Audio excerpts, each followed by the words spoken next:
Good evening po sa lahat. Ang i-share ko po ngayon is about sa the Lord's Supper, which is continuation ng communion ng bread. So, kahapon po is bread, ang share ko po ngayon naman is drink. So, all about drink, first we are going to talk about the tradition Cebu. Ano po ba yung nakalaan sa tradition Cebu? Ano ba yung ibig sabihin ng tradition Cebu? Ang meaning ng tradition Cebu, from the word tradition, ibig sabihin, naging tradisyon na mali na ginagawa ng mga tao kasi akala nila yun yung tama. So, ibig sabihin natabunan, nag-evolve hanggang sa natabunan yung original practice. So, kailangan natin tumingin sa biblical reference para malaman natin yung katotohanan. So, ano po ba yung tradition sa world na ginagawa ng mga tao na mali? So, which is normalized. Ito po yung una is yung grape juice, cola drinks, water. Minsan naman is orange juice and others.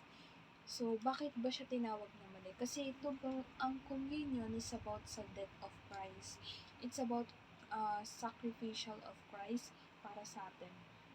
So, does grape juice represent the blood of Christ? Does cola drinks represent the blood of Christ biblically? Does water represent the blood of Christ, the sacrificial of Christ biblically? So, ano po ba yung biblical? Mas mahalaga na itama o mas maganda itama yung red.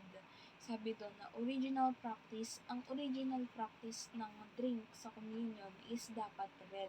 Kasi yung red, mababasa natin sa Matthew 26-28, sabi doon na ang red is yan yung blood-like. Ibig sabihin ng red is blood. So, kanino bang blood yun? Blood of Jesus Christ. And bakit siya naging blood of Jesus Christ? Because yung Lord's Supper, Communion, or Passover is about Christ na sinacrifice niya yung sarili niya.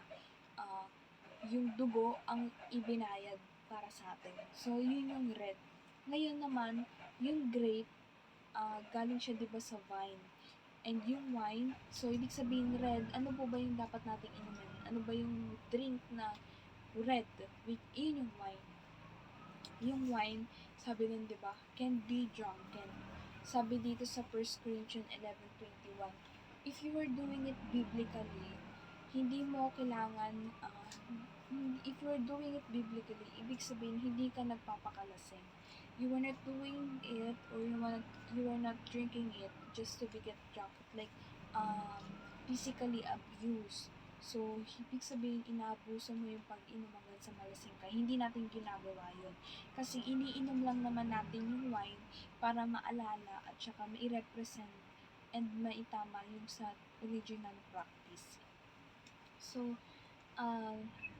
yun nga, yung red is blood-like. So, kung naman po tayo sa types and shadow, bakit siya kailangan red talaga yung drink sa communion? Because, sabi doon na yung type and shadow, ito po ay sinless blood, food for many. So, kung katawan ni Kristo ay walang bahid ng kasalanan, and then, yung kanyang dugo din is walang kasalanan.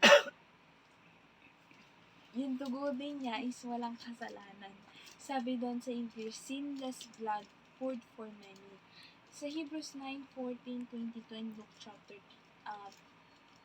10:34, di ba na-cleanse yun dahil sa kanya. So, kapag iniinom natin yung dugo ni Kristo, nakikleanse tayo. And then naman, ito yung spiritual. So, yung spiritual part trial naman niya is nire-represent siya symbolically sa spiritual na bagay. Ito yung Holy Spirit, stimulant. Diba pag umiinom tayo ng wine, bakit siya sinabing Holy Spirit? Pag umiinom tayo ng wine, umiinit yung ating katawan.